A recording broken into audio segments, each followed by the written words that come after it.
кездесетін жалпы аурулар, ақаулар қалай дамиды, неден дамиды, қандай құбылыстар нәтижесінде дамиды. Презентацияға көшпестен бұрын айтып берейін. Жалпы біздің жоба аясында, басқа ғылыми жұмыстар аясында көптеген құс шаруашылықтарына барамыз. Біздерде мысалы дейтін, қазір тауықтың жұмыртқасын бәрі жете ме, тауықтың етін бәрі жейді. Ол құс шаруашылықтарында кәдімгідей арнайы орнықтырылған құс фабрикалар. Оларға дейтін ешбір адам бөлек кірмейді, өзінің режимі бар, өзінің бөлігі бар, оларда қатаң зоогигиена талапты сақтаған. Бұларда жаңа кездесетін аурулардың көпшілігі кездесе бермейді. Неге? Өйткені инфекциялар асықтан келеді.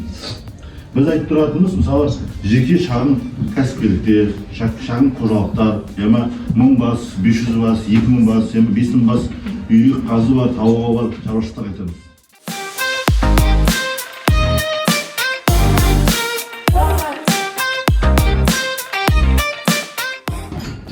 Үлкен құс шаруашылықтарда ондай болмайды. Бірақ шағын крестьяндық қожалықтарда, жаңа мекемелерде түрлі бұзылған азық жем болуы мүмкін, бір түрлі көгерген болуы мүмкін. Ол түрлі бактериялар нәтижесінде олар дейтін ас қорыту жүйесіне түрлі аурулар келіп соқтырады, инфекция тудырады. Соның нәтижесінде іштері өтіп, сұйық су сияқты сорғалған су сияқты ағып кетеді. Азықтарын қорытпайды тікелей шығады. Сондай құбылыстардан. Келесі инфекциялық аурулар. Инфекциялық аурулар жаңа айтқандай колибактериоз, кокцидиоз сияқты инфекциялар бар. Бұлар бәрі бір-бірімен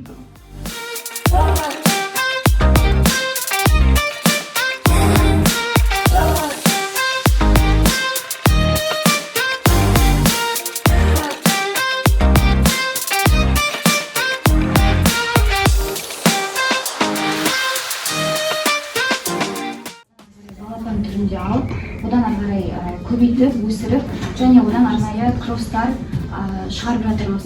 Жалпы қазіргі таңда көбінесе басқа жерден сатып алады да, неге өзіміз осылай өсіріп көбейтпеске деген сұрақтар туындайды. Жалпы бүгінгі қарастырылатын тақырып ең бірінші жұмыртқаның құрылысын қараймыз, одан кейін инкубациялық жалпы талаптар, одан кейін биологиялық инкубациялық контроль, жалпы инкубатордың режимі және ең соңғы шыққан біздіңгі балапандарымыздың бағалау тәртібі.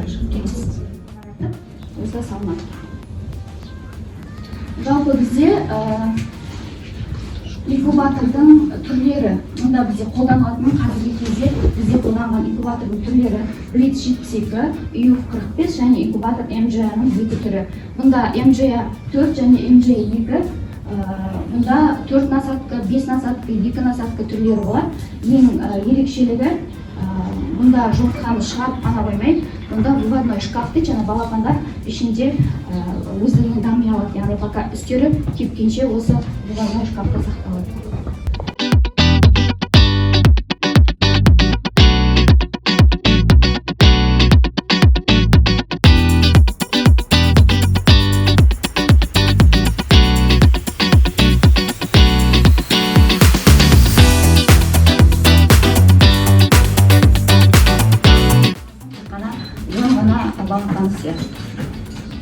Ең соңғы жаңағы инкубатордан балапандарымызды шығардық.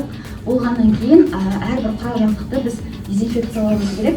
Дезинфекция арнайы сіркілермен, қышқылды раствордармен араластырылып, өзінің дәрежесінде, көлемінде дезинфекция. Барлығының түрлі салмақ көрсеткіштері, басқа да көрсеткіштер анықталынған. Бұл жерде де материнская линияның көрсеткіштері көрсетілген. Енді схема скрещивания дейді, яғни кросс ансарды қандай әдіспен алынды, соның схемасы көрсетілген. Дәл қазіргі уақытта осы схеманың негізінде біз арнайы 4 скрещивание дейміз, тұқым алу бойынша жұмыстар жалғасып жатыр. Кросс ансарының көрсеткіштері. Сонымен қатар құс шаруашылығы болғандықтан міндетті түрде ол негізі азықтандыру болып келеді. дәнді азықтар дейді, концентратты азықтар дейді. Егер шаруашылықтарға рацион құру бойынша немесе азықтардың химиялық құрамын анықтау бойынша анатомическое раздел дейміз, жаңағы кем дегенде 5 бастан әрбір топтан әрбір ғылыми зерттеу жұмыстар барысында міндетті түрде ол көрсеткіштерде анықталынып отыр. Убойный выход дейміз, яғни ет шығымы 60%-ға дейін.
жетістіктерге қол жеткізген болатынбыз.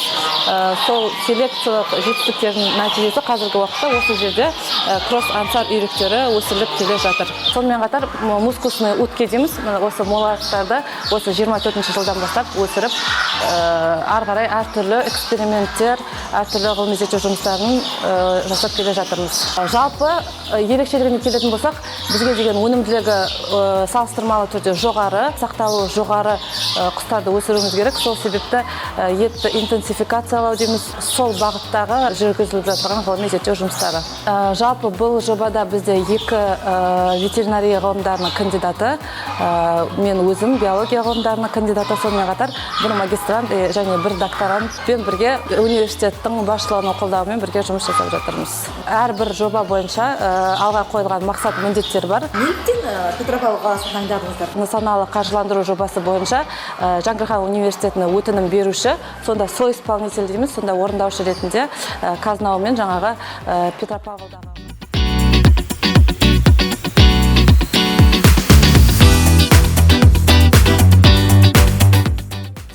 Университетінің сынақ орталығындағы зоотехникалық зерттеу зертханасында жүзеге асырылады. Осы химиялық талдаудың маңызы осы азықтардың жалпы биологиялық құнарлылығын, оның құрамындағы токсикологияның мөлшері, ауыр металдар бар ма, жоқ па, немесе олардың көмірсу, минералдық, витаминдік құрамын анықтаймыз. Осы химиялық талдау нәтижесі бойынша негізгі азықтандыру рациондары құрылады. Сонымен қатар толық рационды азық қоспалары, рецепттер дайындалады. Негізі біздің қазіргі кезде инновациялық азықтандыру, толық рационды азық қоспасы дайындалды.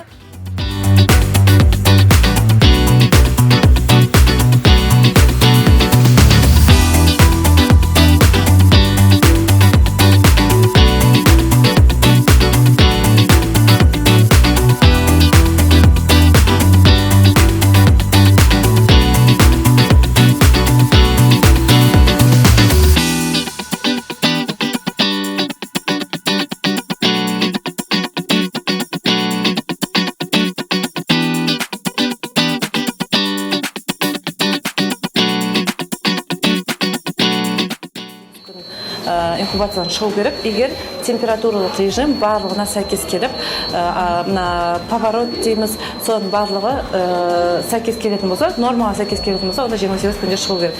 Шамалы ауытқулар болатын болса, онда ол жаңағы инкубация мерзімі ұзаруы мүмкін. Енді бірінші закатка жасаймыз, закатка деп аталады. Ол жаңағы жұмыртқаларды сұрыптап, осы өзінің әдейі жаңағы ячейкалары бар, соған саламыз. Салғаннан кейін 7 күннен кейін аваскоп деп аталады. Мынандай түрі бар. Қараңғы болу керек негізінде. Осы аваскоппен немесе мынау арқылы 7 күннен кейін негізі 4 этапта біз оны инкубацияға салғаннан кейін зерттеуіміз керек. Сол бірінші 7 тәулігінде, 14 тәулігінде, 21 тәулігінде, если үйректікі қаздікі болса, онда жаңағы 25-26 күнде.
Ол жаңағы құстың физиологиялық жағдайының қаншалықты нормаға сәйкес келетінін және сонымен қатар жаңағы өнімділік көрсеткіштеріне қаншалықты әсер ететінін, мысалға лейкоцит дейміз, лейкоциттің түрлі салмағына қаншалықты корреляциялық көрсеткіш қандай болады, соны анықтау мақсатында біз осы жерден барлық тәжірибелік топтар, қанша тәжірибелік топ бар, мысалға бізде 3 тәжірибелік бір бақылау тобы болса, соның барлығынан бірдей қан алып, соның барлығын сынамасына алып.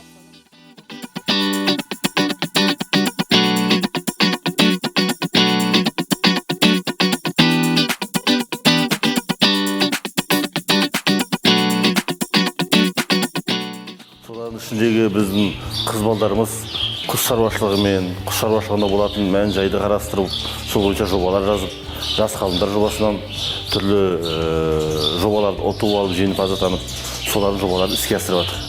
Онда суда өсіретін құстардың арасындағы қаздарды, үйректердің түрлі будандастыру, олардың жаңа тұқымын шығару, сонымен қатар олардың ерекшеліктерін қарау, сондай ғылыми жұмыстар. Былай айтқанда, қыз балдардың бұндай жұмысқа атсалысып, араласқанда біз өзі өте қуанамыз. Өйткені олар өздерінің ғылыми жұмыстарында тәжірибелік жұмыстарын көп шұғылданады. Былай айтқанда, кабинетте отырып қағаз жазбайды, осында отырып, кәдімгідей құстың қасында демалыс демейді, күн демейді, осында жүреді. Мысалы, таң болсын, кеш болсын, инкубаторды қараса да, жұмыртқаларды қараса да, үйректердің ауырып, қалай шығып отқандарын, қалай шығып отқандарын қастарында жүріп табыла қояды. Қыздарды көп мақтаймыз, оларға дейтін біз алғыс білдіреміз. Өзімізге байланысты ғылыми жобаның бағыты негізі бұл тұқымдарды будандастырып, жаңа тұқым шығарып, жалпы еліміздегі құс шаруашылығын дамытуға, өңіріміздегі құс шаруашылығын дамытуға белгілі бір үлесін қоссын деп. Сондай бағытта жобаның мақсаты да сол түрлі мақалалардың, ғылыми мақалалардың, түрлі басылымдардың авторлары қыз балдарымыз.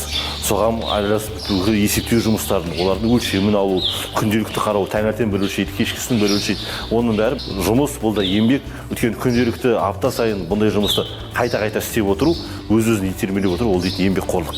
Еңбекқор қыздарымыз ғылыми жұмысқа беделі көп, талпынысы көп. Ғылымда нәтижелері бар. Қазіргі таңда соңғы шыққан ғылыми мақалаларында сол нәтижелер жарық.